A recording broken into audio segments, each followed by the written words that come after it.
Thank you for tuning in to the Punchline podcast. Yet again, my name is Lawrence Seretse.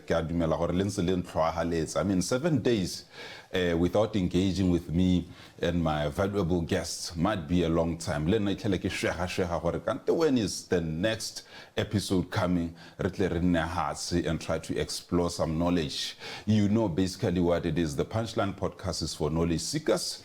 Today, I'm joined by a very important guest, Mr. Godfrey Molefe, who is the Chief Executive Officer of Local Entrepreneurship Agency. Can I call authority these days? Local Enterprise. Local Enterprise. Authority. Local Enterprise Authority. I can't say, yeah, but things have developed. So Molefe has a solid background in economics and business development and management. He has served in various roles across both public and private sectors, contributing to his vast experience in organizational leadership and strategic planning. Before becoming CEO of Leia, he held senior positions where he focused on economic planning, enterprise development, and capacity building for SMMEs. If I've butchered it, Molefe, but under Molefe's leadership, Leia is focused on enhancing the resilience and sustainability of SMMEs, particularly in this post-pandemic economy. He emphasizes digital transformation, regulatory reform, and public-private partnerships as critical enablers of the SMME growth. Molefe, I welcome you to the Punchline podcast. Thank you very much, Reserets. Perfect. Oh, okay. We don't know about tomorrow, but today we're fine. It's these days, every week, week in, week out, we have been receiving bad news. And we have just lost a member of parliament and a minister of tourism and wildlife. It's Honorable Dumezweni Mtimkulu. I would like to take this moment to pay tribute and say, please rest in peace, Molefe. Yes. How is the organization that you are leading doing today? The organization that I'm leading is going through 2 stages. Yes. One of the stages is consolidation. Yes. And the other stage is alignment. Okay. Why those 2 keywords? We went through a process of rationalization or transformation in 2019. Okay. So having rationalized, you need to put the things together, put them in a row, and make sure that they do that which they couldn't do. That necessitated the rationalization. Okay. What is rationalization? I want us to simplify it. We have resources in an organization. Yes. And as you employ resources, you pick that there are some inefficiencies, either in the manpower that we have too many staff members. You need to cut them, or you are paying too much rent. You need to move to cheaper premises, or you are simply just aren't making money, and you need to put yourself in a state where you can make money. No. Now, with regard to Leia, this company or this entity comes from integrated field services of the past, Bedu of the past. It was a cost center in government. So really, its focus is service delivery rather than money making. So rationalization came about because at that point, service delivery was lacking. Okay. Over time, costs had crept, rentals had increased, staff numbers were too many, and there was very little resources being channeled towards service delivery, which is enterprise development.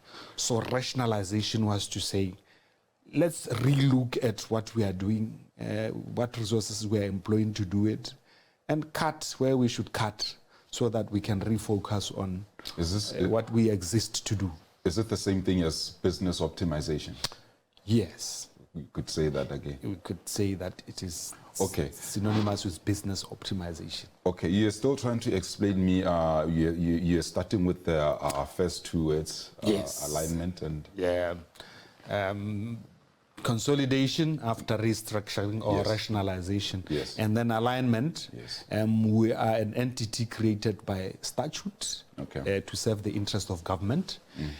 And even though over time that statute would remain fixed, it's an act of parliament, doesn't change until certain criteria are met, it has to keep checking its alignment with the government agenda. Okay. Yeah. So our alignment is be this as what we were created to do. Are we talking to the government of today?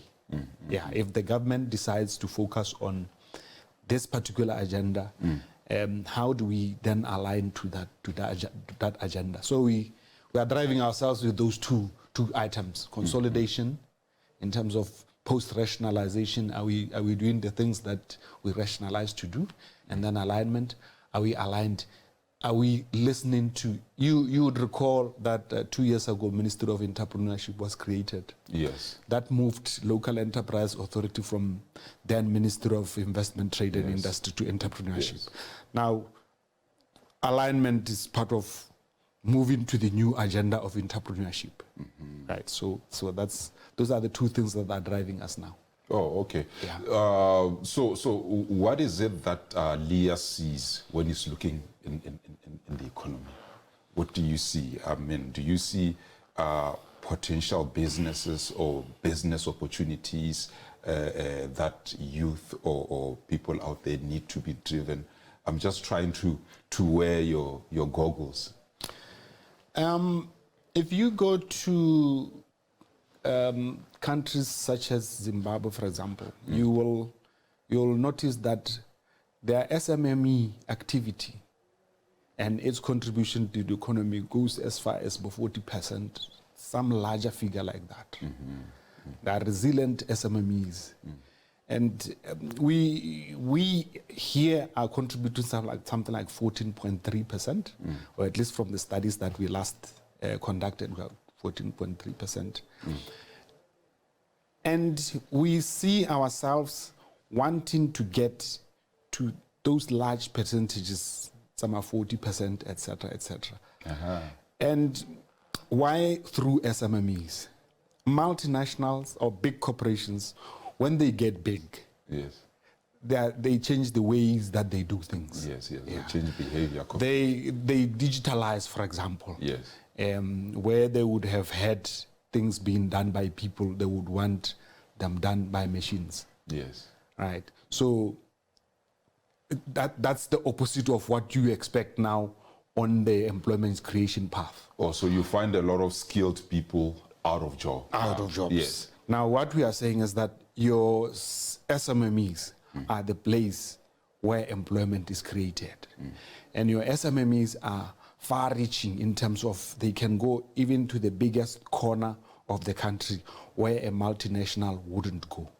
You would find an SMME there. So we are saying it is through SMMEs that you'll create growth, economic growth, the same way as a big corporate or multinational would, but you would create it accompanied by employment creation. Oh, that's quite interesting. Yes. Then is it if you are giving an example of Zimbabwe, I can't help but think, but you can educate me. Is it not that the size of the non-informal sector is directly proportionate to the level of unemployment? You could say that informal sector is a result of adversity. Okay. Right. Yes. But it is a solution. Of course. It is a solution. Yes. Never mind that it is created by adversity. Yes. Never mind that I'm hustling because I found myself without a job. Yes. But I do have a solution, and I'm employing 2 people, and Yes. I have one other person there employing 3 people, Yes. and that is it.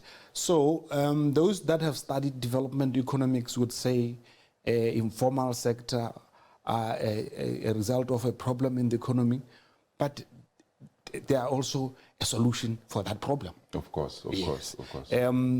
Right now, we are creating a workforce that we are not able to absorb at the workplace. So we need to shift the mindset of that workforce from being employed to being self-employed. Yes. Yeah, and this is our space, the SMMEs, the self-employed. Maybe we will not find that all of us will be self-employed to the extent that each SMME entity will have one person, therefore being self-employed. But you'll find that there will be about 2 or 3. Yes. These other people really being the help of the main person who is self-employed. And many of those units contribute to employment in the economy. So we see small businesses being the way forward. The many people that are coming from vocational training education, formal tertiary institutions, primary and secondary schools, we see them having to leave those people not thinking that they can get jobs, but thinking, what is it that I can do for myself to earn a living? Yes. What's your observation, because I often hold the purview that really in Botswana, I would like to say, everyone is educated. I mean, I can take that. There is no person who's not educated. Botswana is a special country. I mean, everyone has been through at least standard 7, at least Form 3, Form 5, or tertiary level. Does that not position us in a place where it's a good opportunity for people to be more self-employed than trying to apply for jobs?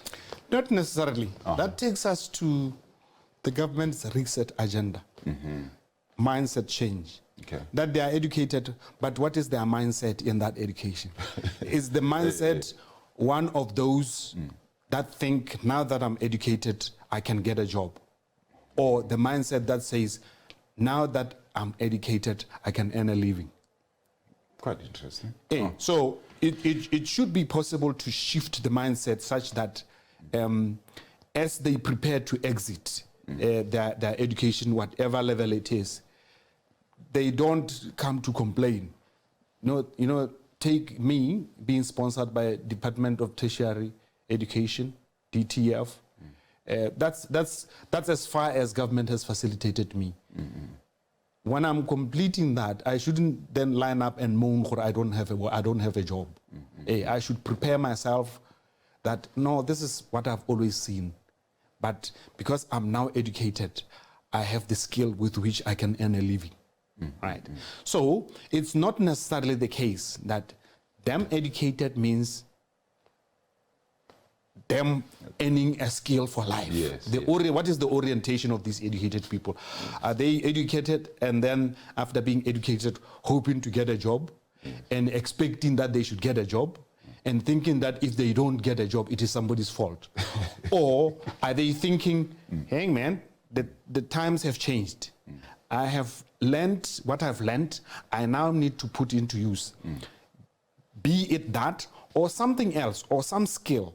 Or now that I've done it, I need to follow my passion now and earn a living through my passion. So that education needs to have that shift of mindset towards earning a living. Yes. Are you saying that possibly maybe we should tamper with the curriculum somehow, or these are skills that one picks up within the social environment? The former. I'm always saying that in my secondary school days, agriculture was one of the subjects that I studied, at least junior secondary. Yes. But I'm always saying the one part that I missed being taught was what to do with those oranges that I produced, with those carrots that I produced, with those, there were sweet potatoes that I, kila rabele zwa sweet potato one time, go gardening, hore agere ha sone re di dira ho yanong. A rona re ke go primary re bona ile go re janteng hela. Kante the old man, the deputy was watching.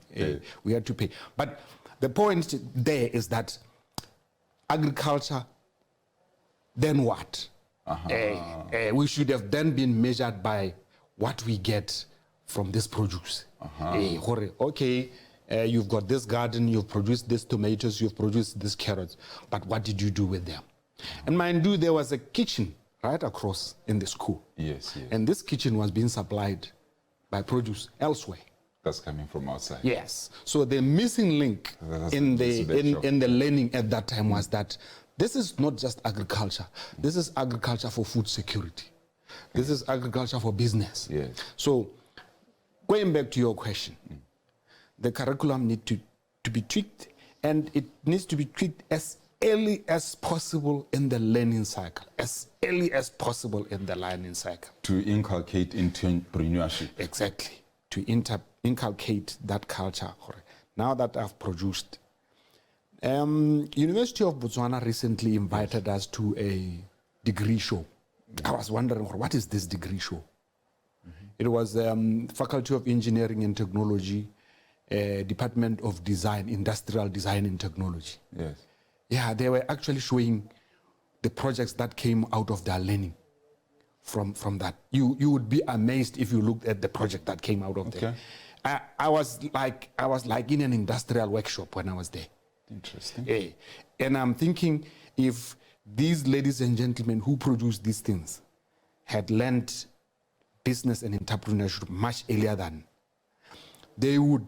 I would have found nothing to see, because they would have sold those things. I would have been told, no, this is what they produced, and then asked, where is it? They got, no, yes. Yes. Yeah. So we start early.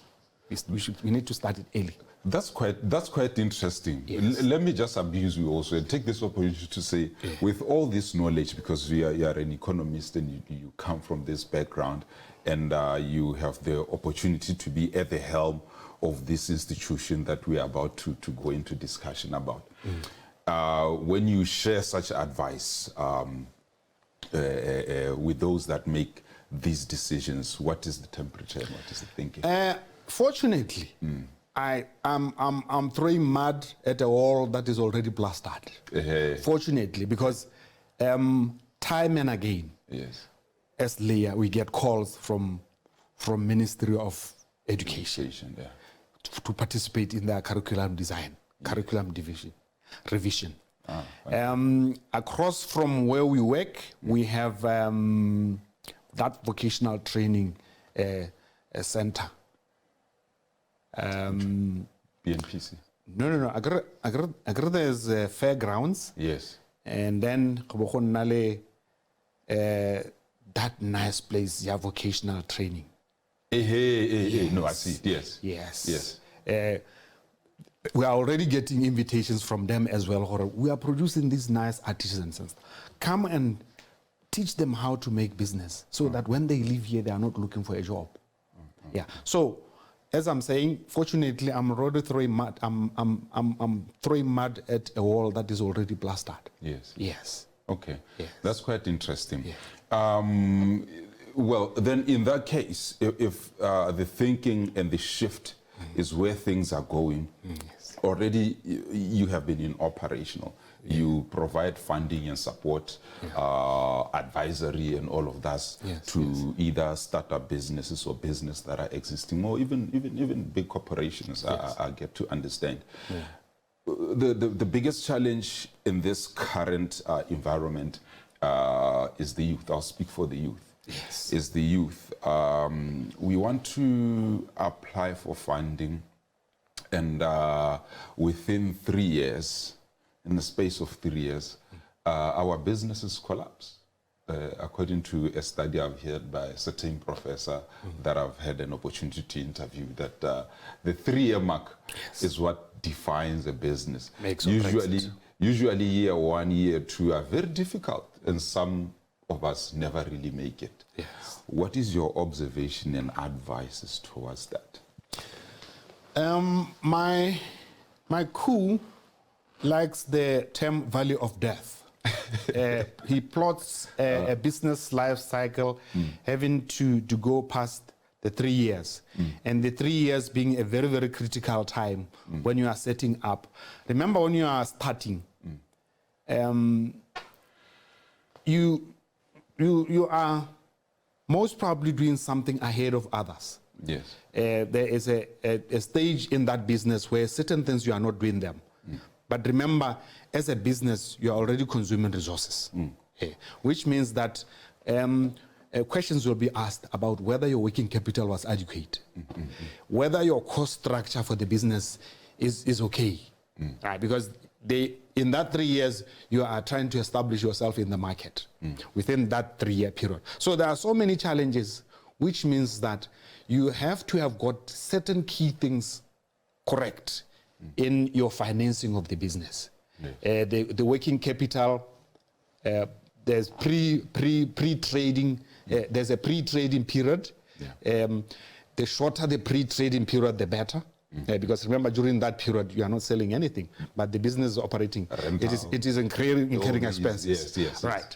So, you know, I was impressed when I came in here. I said, oh, this is a studio in a residential area. Yes. This is one of the ticks that I made on the business. Okay. And the reason I made that assessment was, for a long time, these guys didn't have to worry about the landlord. Yeah, they didn't have to worry about the landlord. So that 3-year period is very, very important in the sense that if you get a lot of external obligations on the business, a high operating leverage on the business, the pressure on the business may be finally the one that determines whether that business succeeds or fails. Yes. Right. So the first thing, I know businesses need money to run. Yes. Other people's money. If you are able to do without other people's money, that's one of the key things. Start a little with your own money, which you will not be in a hurry to ask that it should be paid. Next is your rental, as you said. Start in your own premises. Right.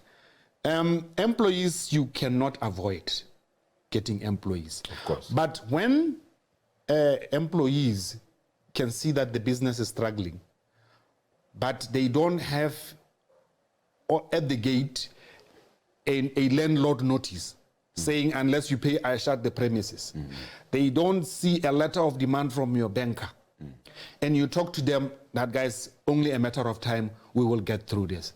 They will stay. They will stick around. But when you have all those people with whom you have obligations knocking, they make an assessment and they decide, oh no, it's not working, we are leaving. They will just leave. Yes. Because they are employees, they are internal. They happen by. So the key to that 3-year survival is appropriate operating leverage. Operating leverage you must pay it, whether you are making money or not. Appropriate. I'm not saying none. Appropriate. You can get a loan from your father. Right. Yeah. And you will talk to this old man on a daily basis. I'll get over this. Go to a bank. You know that there's a difference between the bank and your father, isn't it? Of course. Yes. The bank is just... Their business is money that you owe them. Yes. So how small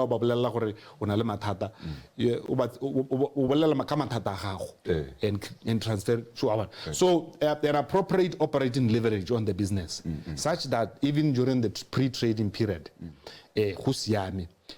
whatever it is that you go through, you can weather the storm. And then that period, pre-trading in as short as possible. So that house 2000 marketing. Remember, even when you start trading, there are a few things you have to learn, and you have to learn them quickly. And you don't want to learn those things already coming from a troubled long period where you were not trading. So shorter the period, and then as early as possible, and then later this period, house to small trader, all falling within this 3-year period. As you were saying, out of 1 in every 3 businesses that start, 1 goes down. And it's getting all these things correct. We were doing a master class a couple of weeks ago for the youth accelerator program that we ran for government. Okay. And one of the speakers there said one thing, and it only confirmed what I had always feared was the problem.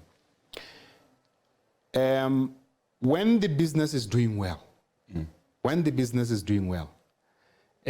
promoters of the business tend to pack in a lot of debt into the business. Not even debt, actually,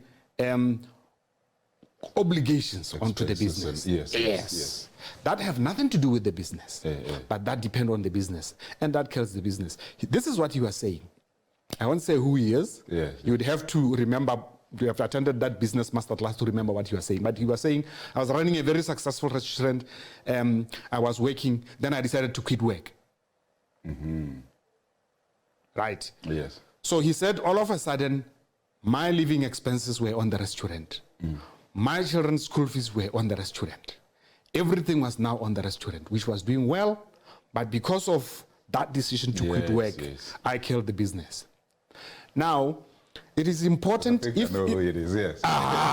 So if you are running this business and working, know when is the right time to quit work, right? And this is what they have said to us, that those that have run business. If on one particular morning, when you are supposed to go to work, you realize that this has been my daily earning rate per day. If I go to work, this is what I'll lose for business. That is the crossroads for you, right? You are quitting business, you are quitting work to save business. Yes. Yeah. But in this particular instance, for this guy, he really wasn't saving anything. He was quitting because, but things were working on fine with him working, and the business was going on fine. He really didn't have Maybe to he do just anything. miscalculated the right time to quit. Yes. So that is one very key thing. Avoid putting in a lot of obligations on the business that have nothing to do with the business. Quite interesting. Yes. Yeah. However, you have a manager at your business and they're running the business well. What are you doing quitting work? What are you doing quitting work? Try to business. You don't have to be there every day. Let them make the money. No, let the manager make the money. Yes. Okay, that's quite interesting. That's quite interesting. So all of these, I mean, I've attended a few master classes on business, but sometimes I think I always find it's really empowering to attend and participate in this, because after that, when you network with people and you share notes on a one-on-one basis, you get to really understand things behind the scenes that normally you wouldn't on the screen or you on won't the get book. on the screen. And I always encourage people to try and engage in these platforms. But by mentioning of that, then how does Leia help the SMMEs or the businesses that you support navigate challenges like market competition, regulatory hurdles, and access to resources? Because I'm very much fully aware, especially regulatory hurdles. Those first 3 years that you mentioned, sometimes they get piled up. They are piling because you're supposed to have certain things, to have licenses, to have this and that. Some are expensive. How do you help? We try to, by and large, encourage our businesses to be driven by the market. When you come to us and you want to start a business, that's where we want you to start. What problem are you solving? What problem of other people are you solving? A lot of the passionate business people are driven by wanting to do something, which is, sometimes it's in discord with the market, or what does the market want? But we try to ask you that question, which you may hate, or what problem of the market are you solving? Who needs this? Who needs this? Who needs this? You may take a while, and by and large, I must say that most of our clients would have approached us thinking about one thing, but eventually with this conversation that we have with them, or what problem are you solving, they end up moving into another area. maybe a second or third in their line of thought, in their priority list, right? So with that, then we know that we have solved the market. Okay. The market. Who needs this thing? Right. Then once we have started with this person, there are certain things that you know, you are not the first one in that market. There are people you are finding trading in that market. Yeah. Yeah. We now need to divert the attention of those people's customers to you. So we are now talking about more marketing. Or marketing. For what marketing is it effective? Does it work to put a billboard by the road? Or do you want to differentiate yourself as service or service offering? Let's take banking, for example. They are selling one common thing: money and things around money. So going and putting a billboard and saying, I've got loans. Who needs that? We know you got loans. Yes. Yeah. So what they do is they differentiate themselves as service, customer experience.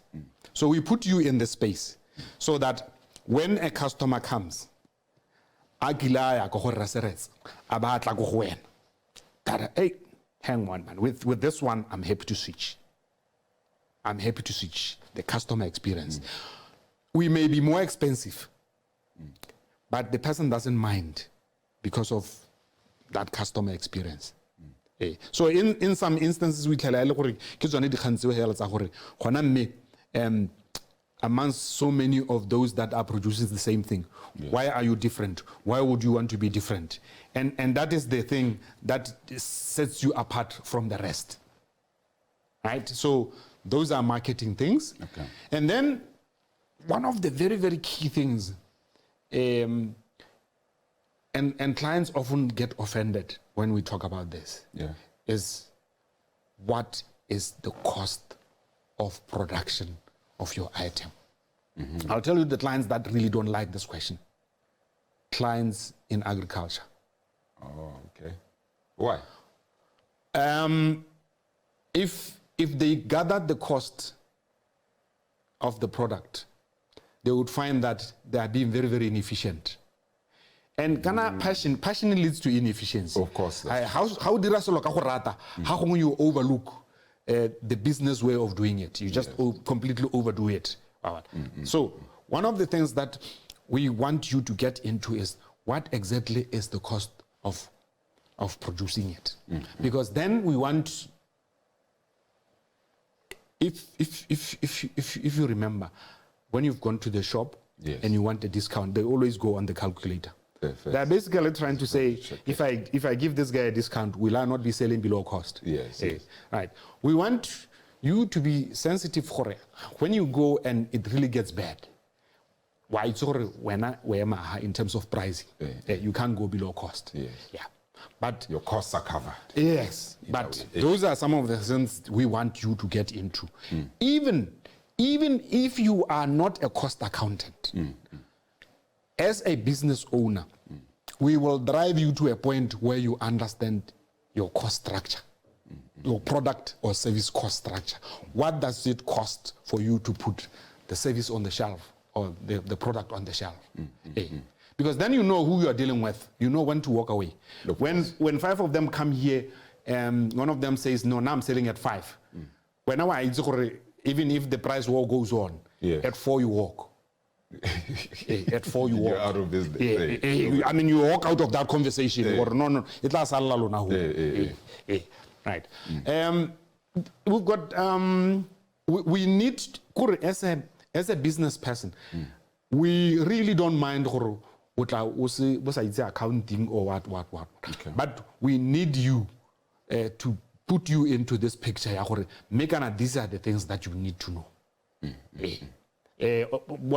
Marketing, and things like that, you can get experts, but your cost structure, or product, that one you need to know. Because you are in the business of making money. Yes. So that also you can be able to pick it when you are bleeding money. When you are bleeding. That's quite interesting. So tell me this thing, because when you say that I'm listening with keen interest, I just want to understand, ke bone le supporter bakeries who are making bread. Yes. I've always find it quite interesting that you go into the shop and then you find bread, different Kinds of bread, different kinds of bread. Kinds of bread. Yes, yes. How do they convince you that they? Because for me, bread is just bread. You know, especially the loaf. There are established brands of bread around here. Perhaps bread is not a good example I can use, but I'll come to it. Our clients have got cleaning detergents that they are selling. Right. Now, where you take that product is very, very important. If you take a locally manufactured cleaning detergent, S&M brand, you take it to a supermarket, that's the wrong place to take it to. Because we've got inbuilt consumer behavior, sunlight. Sunlight. True that. Yeah. So that is not the place where you need to take your product. You need to go to a contract cleaner. A contract cleaner who clean every day. All you need to do to this contract cleaner is to prove to them this product does its work. It meets the quality that's appropriate. That's our customer. Now let's go to bread. Yes. Right. That's interesting. Yeah. You've done Capri many years. Yes. If you don't find Capri in the shops, we are wondering where's Capri, isn't it? Yes. Yeah. Same thing. We are going to say to the customer, look, don't go to the supermarket for this product. There. You can't compete there. People have been there 100 years before you. Go where? Go to local government. Local government they support the primary school. Primary schools have a feeding program. They've got bread. As long as bread Jojo meets the appropriate quality, food safety standard, that is the place where you need to go.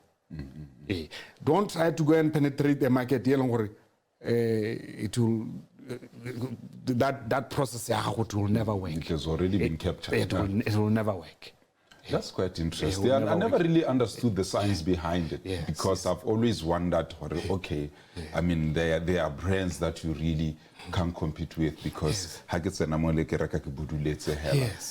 then when you have all these new market entrants, I don't know how they really are playing their game.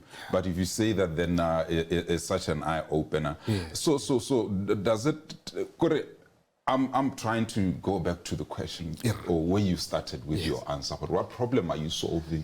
And where are you solving this problem is particularly more important. Market access, for example. Yes. Market access. Where do you sell your product? Yes. That's one of the key issues. Especially Botswana do demand quality. They do demand quality. And rightfully so. If I'm paying... Yeah, we are sophisticated. If I'm paying, I have to determine what I'm paying for. Yes. Yeah. So market access is very, very important. And then, obviously, we are going to target the mass market for our clients. Like I was saying, supermarket isn't exactly the mass market. It's already been captured by people that came earlier. But there's another mass market that you can capture elsewhere. We also, for our clients, those interventions are marketing and branding that I just briefly talked about. Yes. Now, we also, for a great extent, we do access to finance. For a great extent, we do access to finance. And then when we are talking about access to finance as well, we are talking about, this is a starting business. It needs patient capital, patient finance. And patient finance cannot be expensive finance. Right? There are certain places you will not be able to go if you are starting a business. For example, you can go to a microlender. You can't go to a microlender. That's way too expensive. They actually sell convenience. They don't just sell money, they sell convenience. Yes. Whenever you want patience, and that convenience doesn't actually work for you. So by and large, we will go to the funders with concessionary business rates. And the one that I think about immediately is our sister company, the Citizens Entrepreneurial Development Agency, Yes, CEDA. where they've got patient capital, where they've got cheap capital. They do have grace period. Grace period talks very well with the conversation that we've been having about a pre-trading period within these 3 years. Yes. It will, you will for the, so given a period of time not be required to pay this loan, but you will not be in default. Grace period, they are development finance. So really they run, but what their lending terms, dibua tata lay a startup or a business that is starting. And then we've also found out some businesses, they don't have a place to carry out business where they can do that trade. How is that? Well, you've got plenty of space here. You've got plenty of space here. Yes. So space was never your issue. Yes. So some people don't even have a garage where they can start doing their business. Oh, okay. Ebile uri yitse re le Batswana. Ga re rate business e run from a briefcase. That's true. Yes. Even if for that kind of business you don't need business premises. General ga re rate business. If I'm selling some industrial, let's say detergents, etc., I can sell straight from factory. Yes. But we want to see where you are selling from. So, and we do facilitate that as well, a place where to do business. So I've talked about market access, I've talked about funding access, and then infrastructure for place of trade. Is it that one of those incubation centers, Kako Haile Selassie? Yes. Yeah. Now the one which is simply just a place of trading would be a factory shell, where you're getting in here, you are a tenant, and beyond being a tenant, we don't have anything else to do with you. Now, there's the incubation one, where in addition to us helping you, we think that we can help you closer to us, so that we can see you on a daily basis, and make sure that we do the things, you do the things that we agree on a daily basis, and we're able to monitor them on a daily basis. And then we do then have a problem, more incubation. Some things that people out of incubation learn, you don't learn them.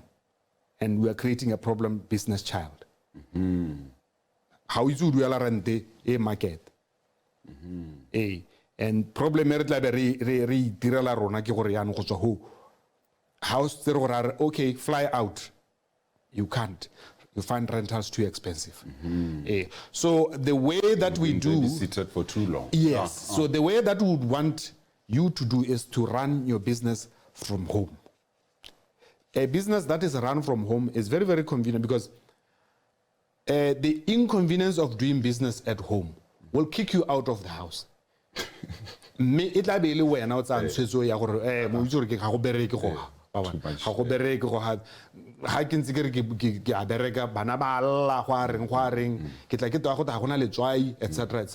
Then you get out. But then when you get out, you've made the decision. I'm going to pay rent, and for that rent that I'll be paying, this is the convenience I'll be paying for. Yeah, you've made the decision. How will go incubate and go factory shelling? Because that is somebody else's facility. You tend to not to count it in and it's very conducive. You are not calculating it within your budget. It's not a cost of the business, and so by and large, those that would have been trading from home, when they make the call, no, I'm leaving home, it's for a good reason, and it's for good results. That's quite interesting. So does it mean that Leia, when you are doing these programs, you are working together with CEDA? By and large, those are our partners. When we do a business plan for you, and the idea is that you must go and present this business plan to a funder,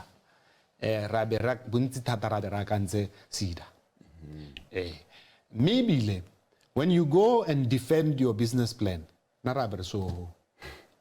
so unlike other people who would prepare a business plan for you, yes, when you come to us, you prepare your business plan with us. So that you know it in and out. You know it in and breathe out. it and sleep. You breathe it, you sleep it, how it's an aqua, they will never throw you under the bus with the questions they ask you because you own this business plan, why it. And then finally, when you have been successful with the funding, when you are running the business, remember you prepared that business making certain assumptions. When you are running the business and those assumptions don't hold, you know what to do. You are the first one to actually notice where things aren't going right. And you fix them. Now with a business plan, you have, so sometimes you have no. You don't even know it. You have no clue things are not going right. Of course. How's that? It's irredeemable. I often say to people that I've had an experience that a business plan is very, very vital because it is the blueprint.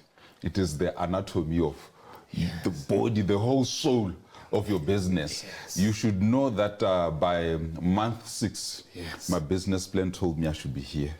By year 2, my business plan told me I should be here. If I'm not here, by year 2, then something happened along the way. You should be able to go back to the business plan and look at it and deal with the problem because of course, a business plan can be 100% perfect. No, because once you take it and you lay it down into the market, people have changed. Market shock waves, financial shock waves, government changes, your landlord changes. A lot can happen. And maybe people who had given you expressions of interest to come and trade with you, they've changed their minds. Somewhere they've changed their mind, and a lot can happen within that 3 years. But I've often observed that if from time to time you go back to the manual with which you started your business with, you can quickly decide that before I waste people's time or I need to fold this thing or sell it or bring in other sorts of intervention. Exactly. Or change the way that we are doing Plan B, things. Plan C, etc., etc. I've always tried to say to people out there when they say kanari leko sida, kanari leko Leia, and and whatnot. And I say, but I do believe that the whole pudding is in the business plan that you are holding on your hand because that's your business at the palm of your hand. Having said this, ChemaChema, talking about this whole business planning thing and whatnot. This one is a controversial one. Let's hear the controversy. Because ChemaChema came. And then all of a sudden, of course, it's a big thing. There are people who have been thirsty for these interventions that we are talking about so that they can plug in holes in their businesses, some needing at least a lift to start their businesses. And within a short space or period of time, I kept on wondering to myself that, of course, it's a good initiative and a well-meant initiative, but we are in a rush to access that funding as quickly as we can. Are we sure that we've done our businesses plan proper and do we understand them? What are you experiencing? I would say for existing businesses, I don't even need to talk about them. They've got their ducks in a row. They've done it. They've done it, tried, failed. You would find that perhaps what they are doing now is something they are doing, something they never thought of doing is something number 7. Now for a startup, if you would remember, we have a training that we, as part of the process of ChemaChema, we have to do to startups. Initially, this training was supposed to have everybody, but as we were progressing with the program, we actually realized, no. By and large, the existing businesses know what they need money for. In fact, they have been saving money. They are just happy or somebody came and said, Bona, that thing you've always wanted to do to the business, now here's money for it. Now we found that the training is actually more relevant for startups than the existing business. Because even some of them post-training, once you've trained them about bookkeeping, record keeping, safety at the workplace, and things like, some of them have gone on to actually change their initial thought of what they wanted to do. Yeah, the initial thought of what they wanted to do. For example, let me just give you the simple example. There's issues of food safety. Okay. Yeah.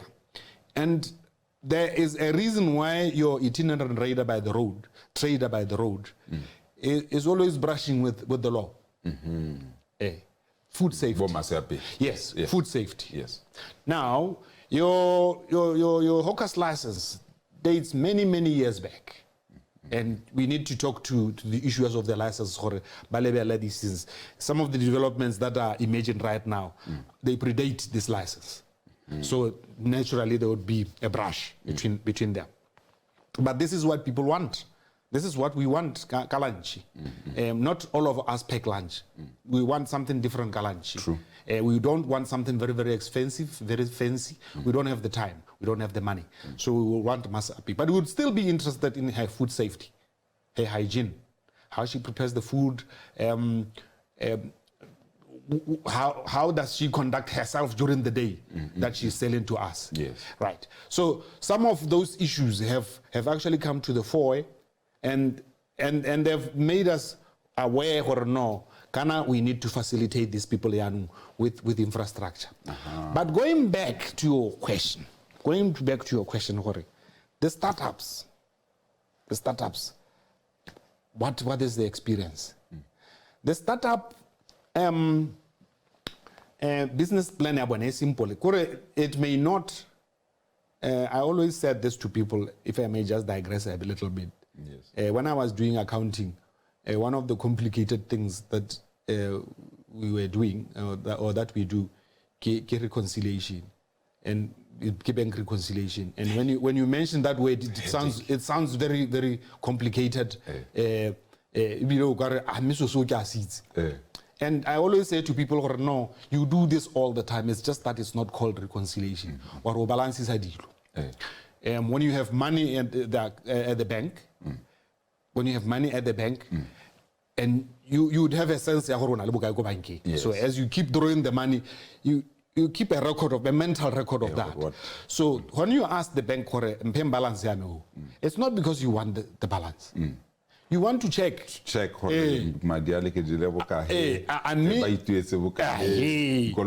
are doing a reconciliation. Does it make sense? Yeah. So this guy, coming back to the informal sector guy, the fact that they don't have their business plan written down, it doesn't mean they don't have a plan. They do have a plan. It's just that they're informal. Their way of doing things is outside pen and paper. If you sit with them in a training class or a trainer or this is where he intended to sell to. This was the market. This was the only detail what is the cost of the product? Can you actually sell it at that amount of money? And that is why after the training that we are doing, I think this is a bit risky. I'll do this instead. And many of them have actually changed from what they had intended to do to new things. And many of them have actually appreciated just because restaurant is selling tomatoes does not mean I have to go and sit next to him and sell tomatoes. They have got it from this training. No, in fact, I can go and sit next to him and sell carrots. Of course. Yes. Take one. And make sure that the person that buys tomatoes from him will then come to me and want carrots. In fact, what they have done is, they've decided no, they are doing a mini processing hardly. Interesting. Once these people have bought, when they chop, and that is it. That's interesting. That's interesting. So there's a lot of organization in that informality. It may be informal, but there's a lot of organization that is taking place in it. So before you continue with that, I've been intrigued to actually try to understand how many applications so far and approvals, maybe, was to just get a picture of demographics. Let me just go to my stats. When we were last at it, where were we at? And because last October, July, yes, I know you were sitting around 101,000. Yes. We have, this update is from 26th August. Okay, that's updated. 26th August, just last week. Okay. And on the application side, remember there's a registration side, and the other side is loan application side. Yes. So I'll take you first on the registration side. We had registered 116,716 registrants. I want to call them registrants because Kikobaba registara. And of those 116, we had processed 94,709. They were ready to go for loan application. Okay. Now, on the application side, they had received 31,076 applications for loans. Value at 439,299,000. Okay. And they had approved 371 applications with a value of 235,800,000. Jeez, that's a huge number. And when we last we were with our counterparts at CEDA, they were telling the funder, and this was yesterday, they were telling the funder of the first tranche of 200 million, they are approaching completing it. And they will be wanting more. They will be wanting more. I think they have paid to close to 10,000 beneficiaries, and they are nearing that 200 million. That's interesting. Yeah, that's 200 interesting. million. Where are we going to get the money? No, remember what has been approved, K 500 million. 500 million. Yeah, so this is just. So you're still at the 200, and then you're going to be working with. There's still 300 million that needs to come. So nearly how could you 500 million? So 200 million. How I'll give you more money. So the conversation was about that. Quite interesting. Yes. So tell me now, as this is happening, yes, and with these staggering figures that you are sharing to me, that's quite impressive. Huh? Yes. So far, what is the impact that you're seeing on the ground?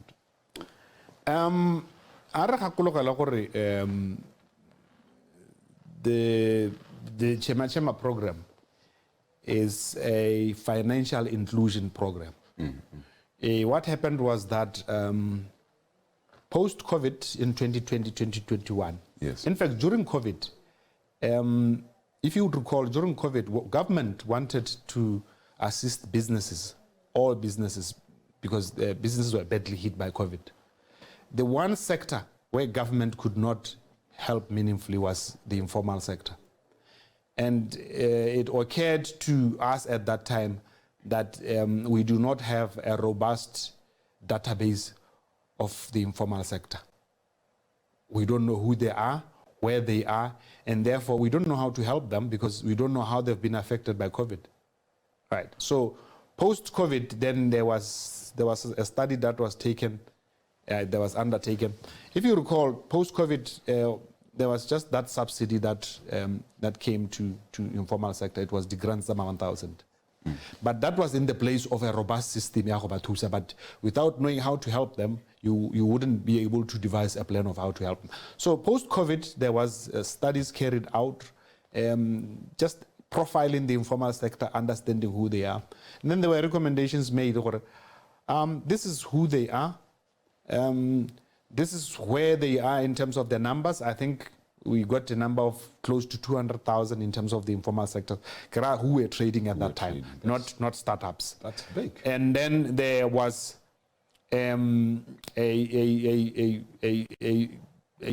intention that they should actually be assisted by a mobility process where they would be progressed into formal sector, because it was realized that informal sector was not the eventual business end state. Okay. Kore motho ha na simolla a le informal ne se gore kakanya gore ke gore o batla go fella ho e ne le hela gore motho ka simolla business mme mabaka a go sa nneng le gona go adima madi go sa ha o berekelang teng aba amma in that state of informality mme hela tota ene maikelo a gane le gore tota o batla gore a starte a business empire.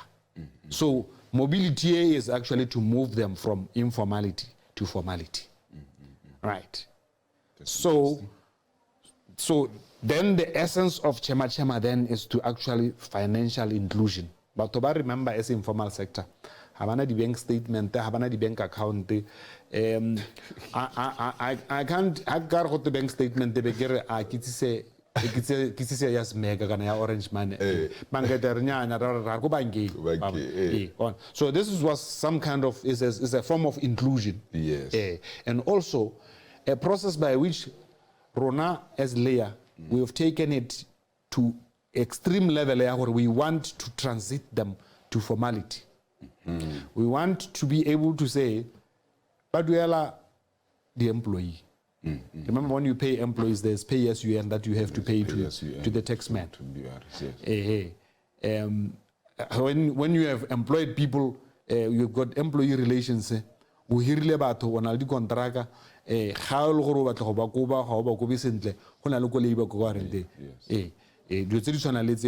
and then basically you are counted amongst the agent of the economy. Remember, informal sector. But when you transit to formality, you are contributing. So your jobs get counted as part of the jobs in the economy. And your national output actually gets counted as part of a contribution to GDP. So that is where we are moving with this ChemaChema. Okay.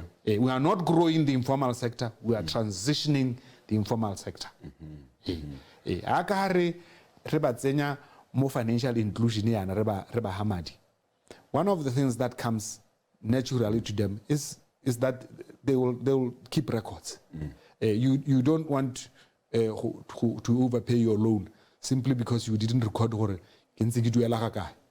so it's generally in your interest to actually keep a record of that loan. So how school you would want to keep a record of when is the debt due, when is the installment due, etc. There's an incentive that once you've finished with your loan, you can go and get another one.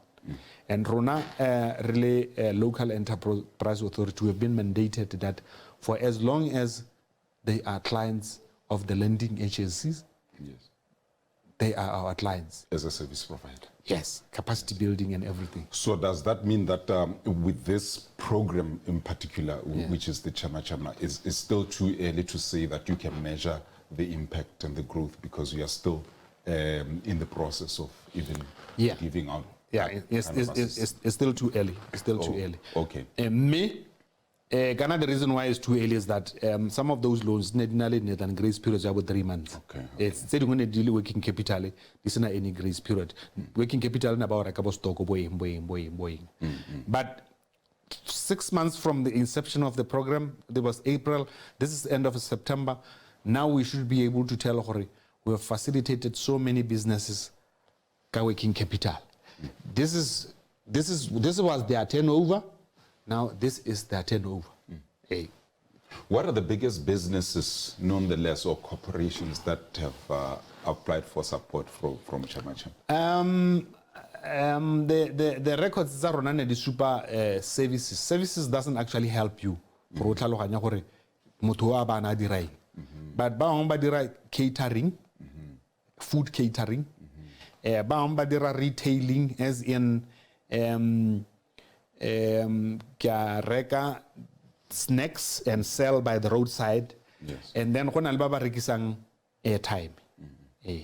And you'd be amazed how much money is involved in this airtime business. There is a lot of money.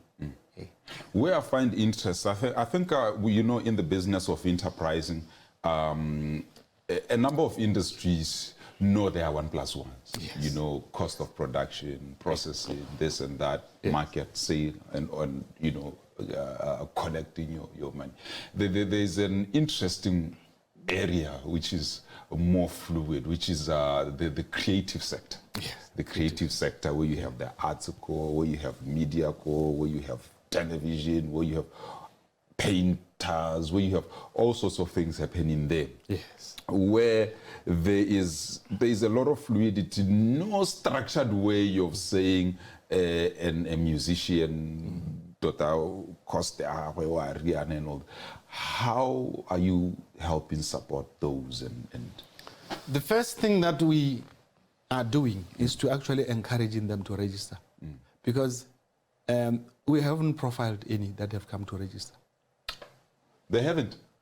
I'm not saying they haven't registered, but when you ask the question, I asked myself, have I attended to a query of a creative? And the answer to me is no. Jesus. I've only attended to about 2 queries. Now, in those instances, these gentlemen I was trying to help, they were outside the threshold, ChemaChema. As you recall, yes. You have, if you are employed, you are doing 4,000 or less of earnings. If you are a business,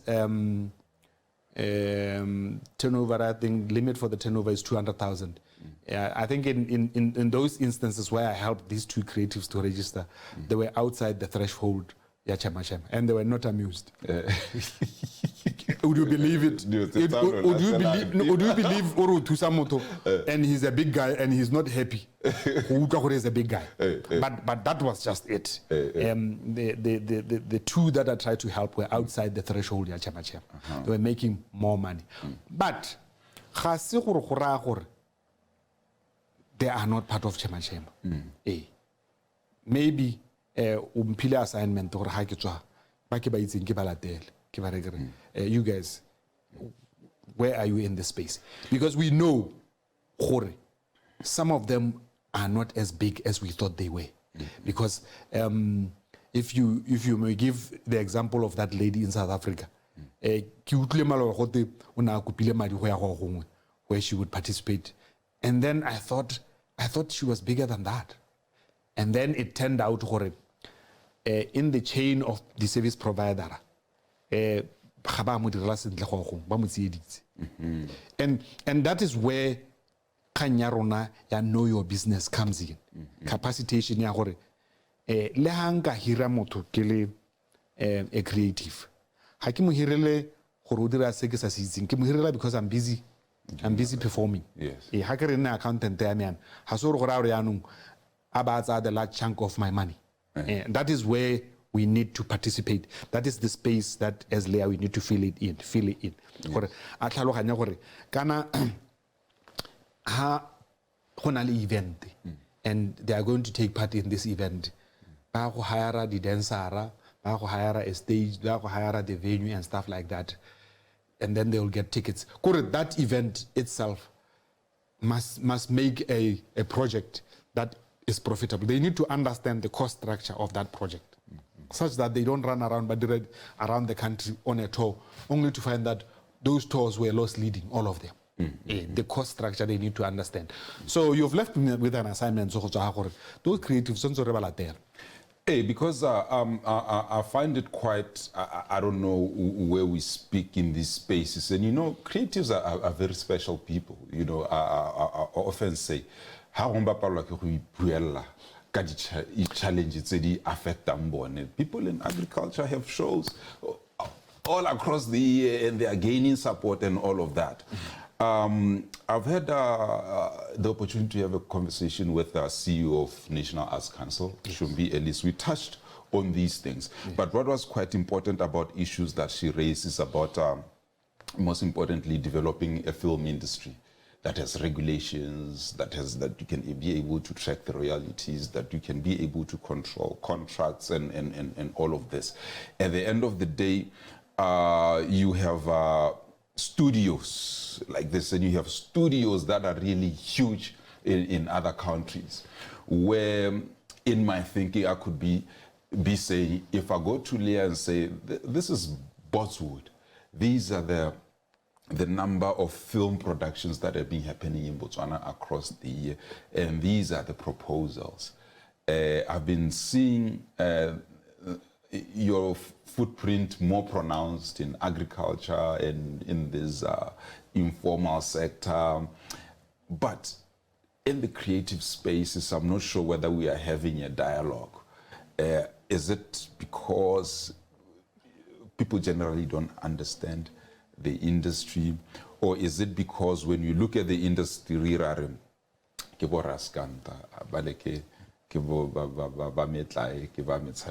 or do we not look at it as from a point where we can have arts academies that are actually training people who are going to use those underutilized studios? And for example, BTV has world-class facilities, but I often hold a view that they are underutilized. Are we able to fund that industry such that it can contribute into our GDP? I always say Hollywood itself contributes a lot into the GDP of California, of the US. Is our thinking there? I think creatives are a new phenomenon in this country. Not but in the spirit that you are taking it, are they business people? And to what extent do they need facilitation in what they are doing? One limitation we've heard in my organization is that this business clinic, as indeed any other clinic, only admits people that come to it. And it's only balwetsi who come to the clinic. Right. And it's one thing we've been grappling it for quite a while, to the exclusion of people that need us most, like Bonedi creatives. Yes. By like I'm saying, you would actually see from the profile of this creative, they've got a lot of business. But how do level the lifestyle, they will tell that money went to the wrong people. Yes. Yeah.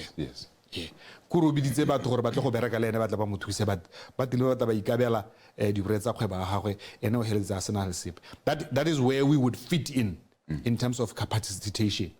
And that is where that conversation we had with National Arts Council would fit in terms of standards, Yes. Accountant, they are creative. I can never get so much money out of them. You know, in the conveyancing industry, prescribed fees and rates, isn't it? Yes. You are looking at standards. A creative, the main actor, I should be entitled to so much of what I make. A contract that is specific to them. This is a role we would easily fit in. Now, we are trying to get a compulsory national registration of SMMEs. We have been severely criticized in some quarters for a king. But the thing is, it's not everybody that is sick that knows that they are sick. Of course. Yes. That's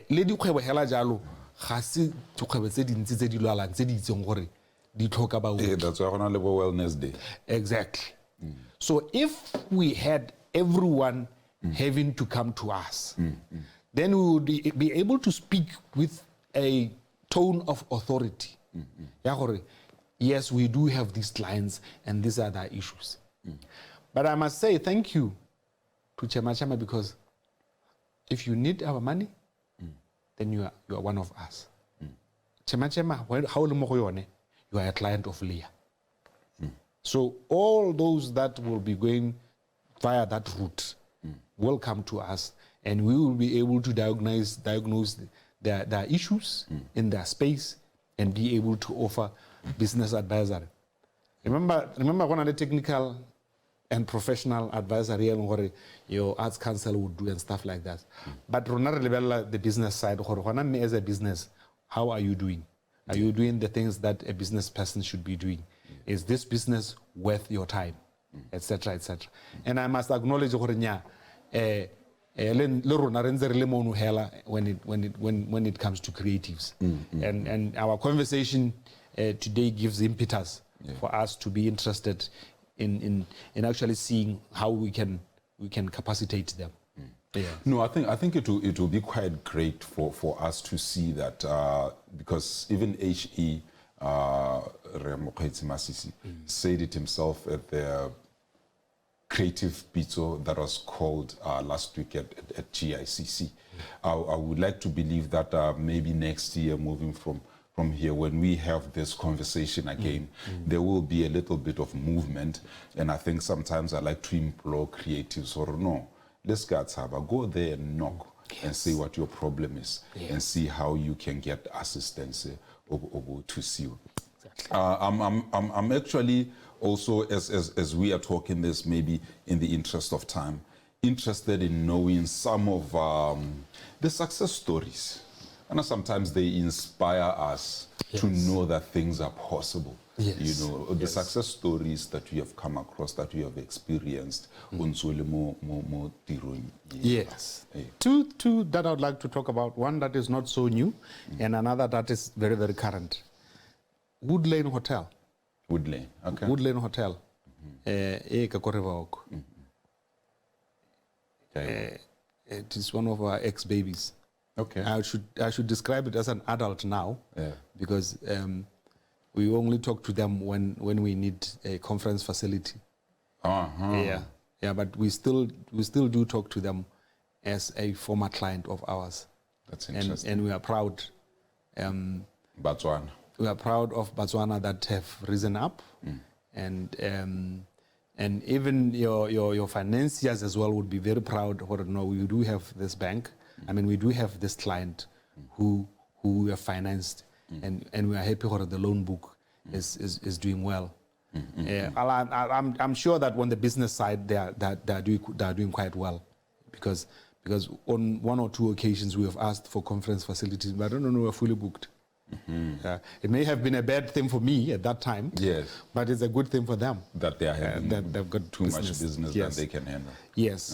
And then we do have a client in Francistown, that Lion Feed. Lion Feed is doing protective clothing for the mining sectors. For the mining sector, lately they are in a conversation with the military, the disciplined forces, about doing uniform for them. Wow. Yes. And it's a mass market. If these conversations that we are having with the potential clients kick off, then we are talking about a mass market. And with these businesses, we are not saying di rotloetseng ka gore ke dikgwebo tsa Batswana. Ra di rotloetseng ka gore ke dikgwebo tsa boleng. Yes. Yeah. Whatever it is that you would get from a regular hotel, you will get it. They are bringing solutions. They are bringing solutions to your problems. Yes. So, as Botswana, you are right to demand quality. Yes. But reach or quality is expensive, and well. So we shouldn't demand quality. Here it is. This is what it is worth. Yes. Then we walk away. They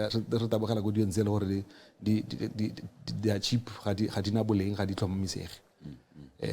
So we do have in our incubator a very, very peculiar client. No. Let me just talk to the simple one. Maungo Craft. Maungo Craft are producing jam and some foodstuffs like that, and they're actually exporting.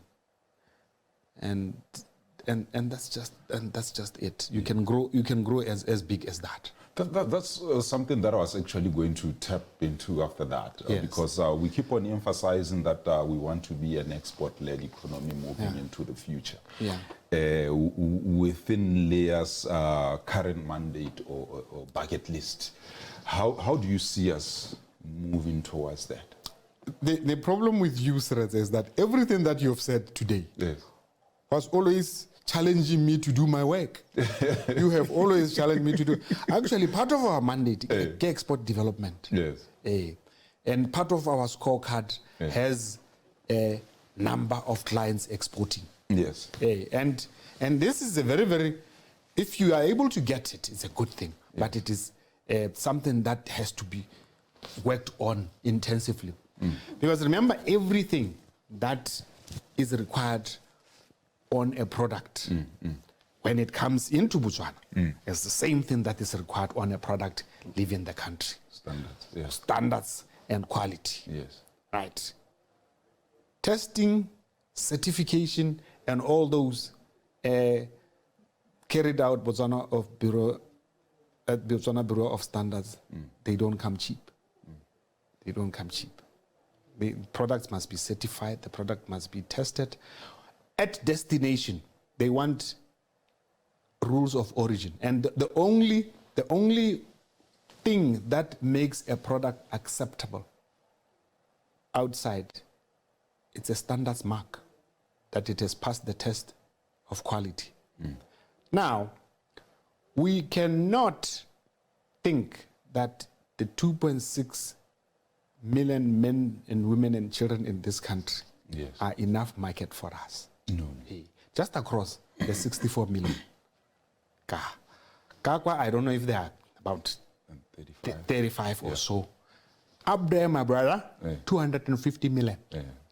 250 million. That's where we should be playing. That's where we should be going. Yeah. So, if you are thinking about a product and you are thinking about getting into business, export is the way to go. So now it means that the earlier conversation that we are talking about curriculum, now we have to change go business clinic, curriculum ya business clinic. Yes. Yes. How is it going so far with those that you have incubated and who are trying to export overseas? What are some of the biggest challenges? I think one of the things that we picked when we were facilitating business, as part of the planning, quality being bad as an afterthought. By akanya ba se ba budiwa gore sona mme se batlang go se rekisa ke sa boleng jo bontsenya. And gone are those days when we should be offended harabo quality. Because quality is the thing that is enabling us to compete with others. So when you're going back to the planning, hela ha motho a dira plan, business plan, re simolla re botsa potso ya quality. Re simolla go gore quality, and you would find that some of the entrepreneurs for the first time, quality for the first time at the business planning stage. And it's fair to stop the business plan from progressing that time to go and get Madi a quality at the same time as getting Madi a producer. And to be fair to funding institutions, they have been quite accommodative.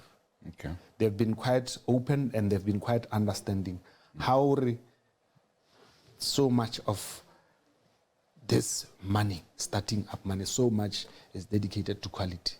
Ba tlhaloganya. Me ke so se leng gore se thata go ka se se tsenya go tshimologong ba se tsenya mo thulaganyong yone e tla bo e dira ya kgwebo go se lebala e be se tla o tlhela le gore get a whole pack warehouse of items. They can't go anywhere because they don't meet the standard that is required. Just to give you a short one, you know there is a big construction boom go Palapi. Yes. One of the clients that we helped was actually on the product product testing and this is the only thing that the construction company wanted. That was the service that they were offering. Quality. The construction company barile rebatla sitenas at this strength. Go and test, prove that it meets this quality. And when that client met that quality, business went booming. That's interesting. Yeah. That's interesting. Yeah. So, Molefe, what is the fastest growing industry right now, Botswana? In your assessment and what has been happening? I hate to say retail. Retail? I hate to say retail. Why so? I hate to say retail because it should be manufacturing. It should be manufacturing. Unfortunately, we have not reached the stage where we could close borders for retailing. But as you can see, most of the money is going where? To the malls. To the malls.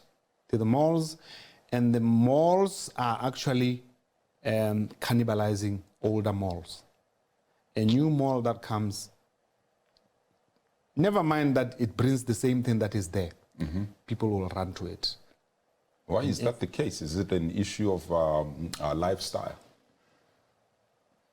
It's always good to go to a new mall. Yes. Why would I want to go to main mall? Why would I want to go to main mall? Even if the retail outlet I want is at main mall, I would want to go to the fields to go and experience the fields.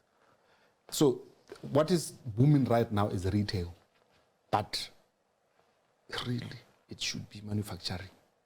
I'm asking this question because I'm trying to say to the audience that are listening to say, okay, fine, if you are thinking alongside businesses and spaces you want to play at, understand where the economy is probably going in these spaces. Because like you were saying earlier on, like the business selling, who still buys CDs?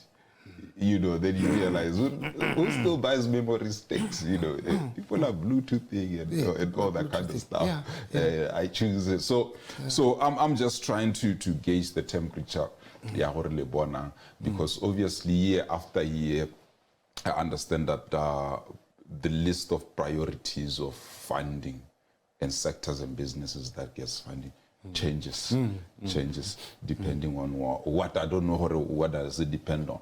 I know COVID there were those that were priority because of COVID. But I don't know when things are maybe a bit normalized, what do we try to focus on? I'll take an intelligent guess, it will be manufacturing.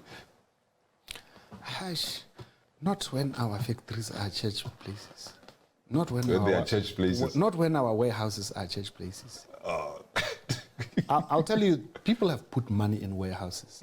They're just waiting for us to come and ask for that space to do manufacturing. And I'll tell you where you can go wrong right now with manufacturing. School uniform.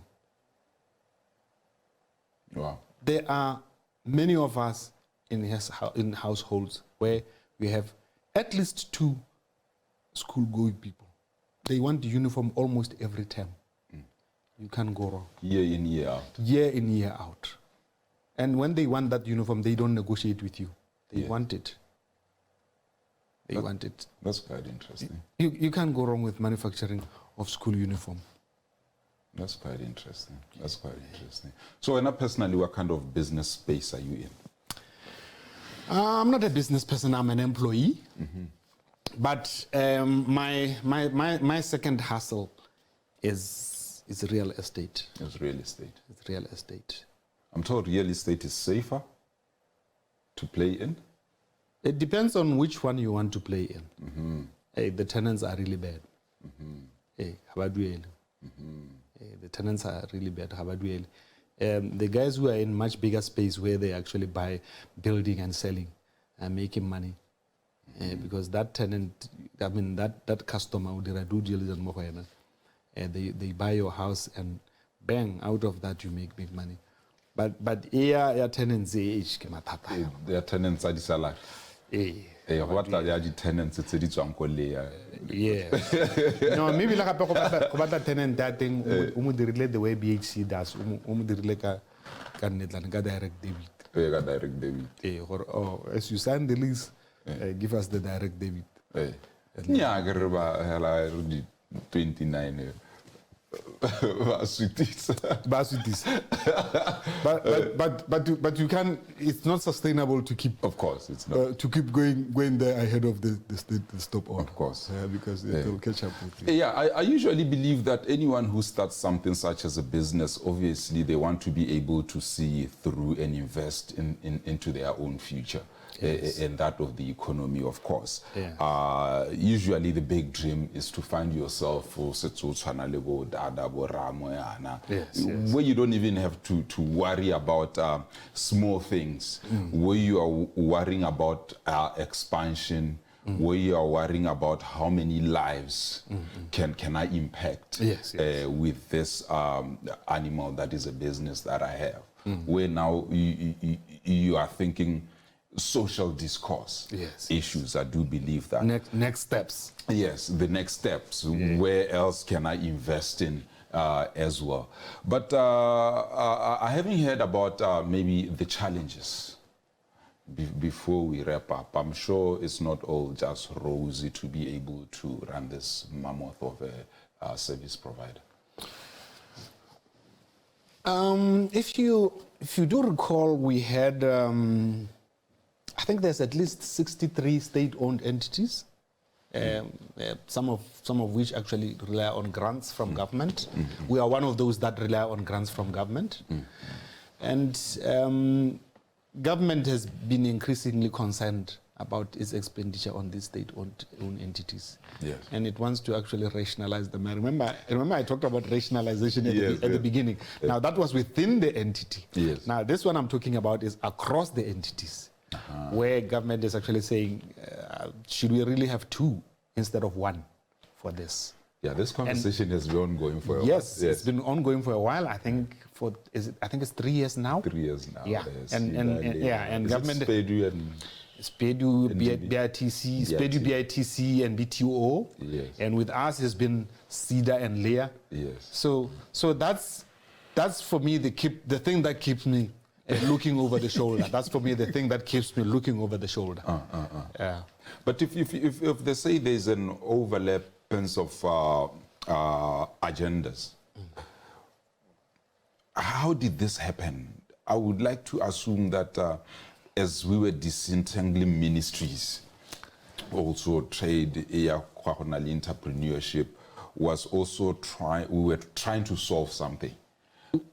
So what is happening now that we realize that whichever that we are trying to solve when we created this now has just become maybe a near duplication? A duplication. When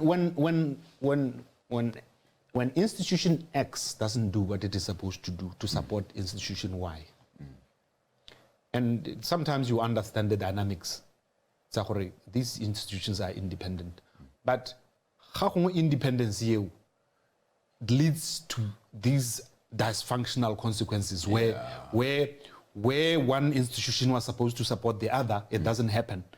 Then that other institution that is supposed to be supported creates a duplicate structure to provide for the inefficiencies of the first institution. So that it can see its programs. Exactly. Exactly. That's where now you get the duplication. And when you get the duplication, the funder, being the overseer, no, hang on, I'm paying twice for this thing. I'm paying twice for this thing. Why? Right. So it is for these institutions to cooperate better, to collaborate better, so that they cut this duplication for their own survival. For their own survival. Yes. So if we don't collaborate, if we don't reduce the duplication, we will get swallowed. Jeez. And rightly so. I mean, if you've got two trucks going to Lubadze every day. Man, this is not all right. You have to streamline this thing. It doesn't work. You only need one truck to go to Lubadze every day. So those are some of the challenges. So those are some of the challenges. Yeah. So within, okay, your restructuring exercise was completed. Yes. How are you managing the internal energies and synergies of those who are there? Well, it's just, I think I always say this, that leadership is about influence as opposed to authority. Mm-hmm. Influence is people that you lead must appreciate on a daily basis their expectations from them. And within this broad framework of where they are going, they would always have to be pushed to this side, to that side, so they'll remain within the thin and narrow. So for me, it's just that I expect that people should expect to be influenced by my guidance. Yes. Yes. Not to be controlled, because clearly in an organization you've got policies and procedures. There's conformity expected. So basically that's your leadership style. Yes. Mm-hmm. Influence as opposed to authority. Mm-hmm. Yeah. So what's your vision with Leia? Maybe let's say the day your tenure ends or when you are going elsewhere, what do you want to look back and see? We want to see this contribution, SMME to GDP, to be well above the 14.3% that it was 2 years ago when we conducted the study. Mm-hmm. We want to be able to say our SMMEs, at the moment, government is actually the biggest employer. The biggest employer, yes. We want to shift that pattern. We want to shift it away even from the big corporates. We want to actually say our SMMEs, in their smallness, they're the greatest contributor to employment and the greatest contributor to GDP. That's quite interesting. What potential market value are we looking at? 4 billion in 1 year. 4 billion in 1 year. 8, 16. We are looking at about 30 billion. Around 30 billion. Yes. When we looked at the strategy and we were mapping it, this is our roadmap. At that time, we were looking at just influencing it to 20%. We are targeting or projecting a growth of about 4 billion per year. Per year. Oh, okay. Yes. From 14 to 20. Yes.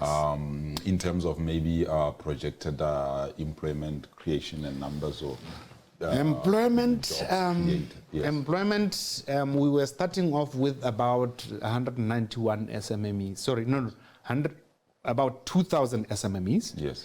About 191 informal sector businesses, and we are looking at these 191.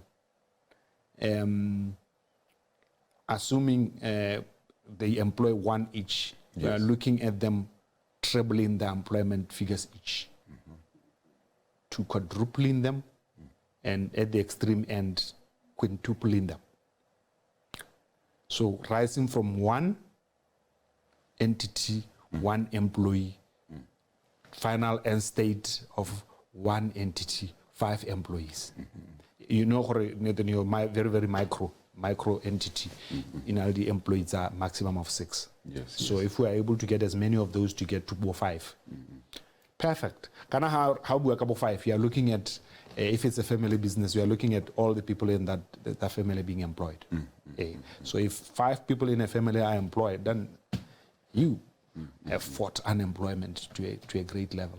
Oh, quite interesting. Yes. So I'm assuming that you are saying this because, as you are saying, retail is the fastest growing sector, possibly. That's likely where the numbers will be coming from. Or no, funders carry out studies, and those studies influence the priority sectors for funding. Yes. So by and large, when our clients come, we direct them to the priority areas for funding. And one of the things we have succeeded in doing is actually getting a site of where the funders want their money put. Something we didn't have sight of in the past. So now we can see what our priority sectors are, and by and large, we don't want to get involved with non-priority business plan. And it is not funded. The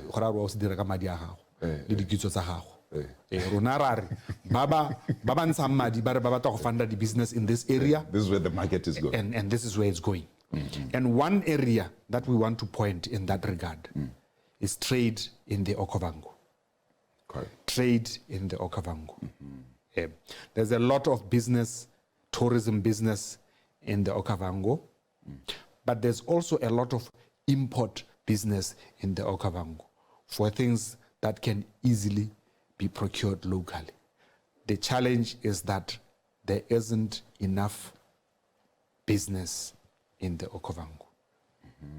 Or even people thinking about it. I used to, someone once gave me quite great advice, if I want to think about where the economy is going and what the economy needs, actually, what the economy needs. I need to go to Statistics Botswana. I'll share this information. I need to go to Statistics Botswana, download this document for free. I think it's the trade something. And then look at our import. Yes. Our imports. Import bill. Our import bill. Yeah. It will tell you that there is 4 billion that is coming every year, and you are not playing into that space. Not playing in that space. Can you check what you can do into that area? I'm reminded this by you talking about that in the Okavango. And choose businesses where entry into the business is quite easy. Low capital costs for setting up, etc., etc. And you'd be home and dry. You would actually be surprised if I said to you that in the tourism, in the hotel and catering, namayapudi bidwa nka skwa Chevron. Namapudi. Namapudi bidwa Chevron. Chevron ga iyo locally. The supply of namayapudi, Chevron in this country. Let me shock you and say that they don't go where they should go, which should be where it should go. That's I agree. We don't have an organized market. Yeah. And therefore, they don't go to hoteling, they don't go to lodging, they don't go where they are supposed to go. So by and large, they have to import their Chevron. What? Yes. Shocking to say the least. Yes. I never would have thought about that, not even in the slightest. Okay, this is quite interesting. So, Molefe, I think there's quite a lot to talk about, especially in the business industry, and a lot to learn from you. I do believe that as you can see, your door is open, and you've mentioned it more than one, that the Leia Business Clinic is available for people who want to gain more knowledge about this space. Yes. So I don't know, Hore, maybe taking this opportunity, what else do you want to just maybe share as a parting way with your audience? Well, I'd like to say this, that in as much as we are a small business advisory entity, indications are that there are actually large startups.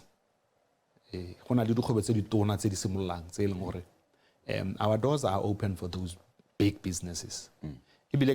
As you know, even as we know, there is a lot that they can learn from us. Yes, because there's nothing that says you can't have a startup system.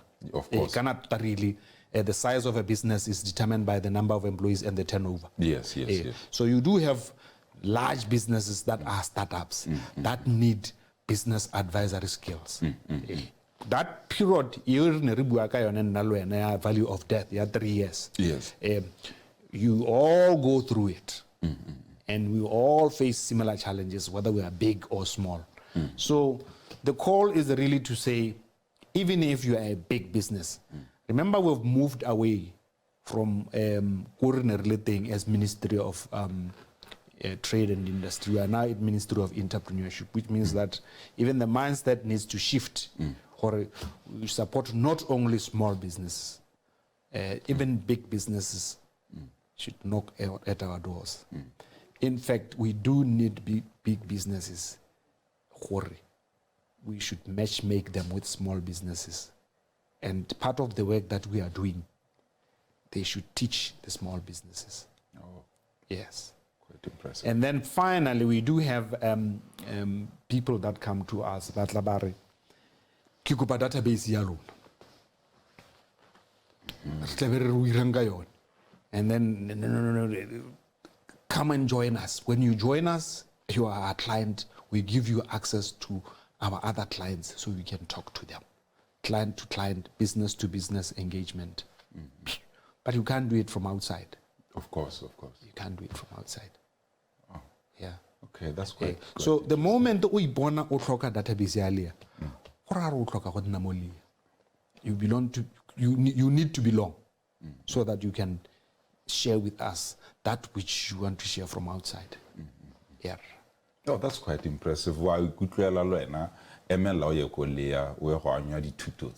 and let's move our lives from A to B. Thank you for listening in. Drop in a comment, drop a share, drop a like. If there are questions, as you heard, Molefe is available. The support team Leia is available. Le megala le nahelanga le neela ya ko office gore le khone go akwa re bone dithuso tsenetse so that we can change our lives. The Punchline podcast, Lawrence Seretse, and we are out. Thank you.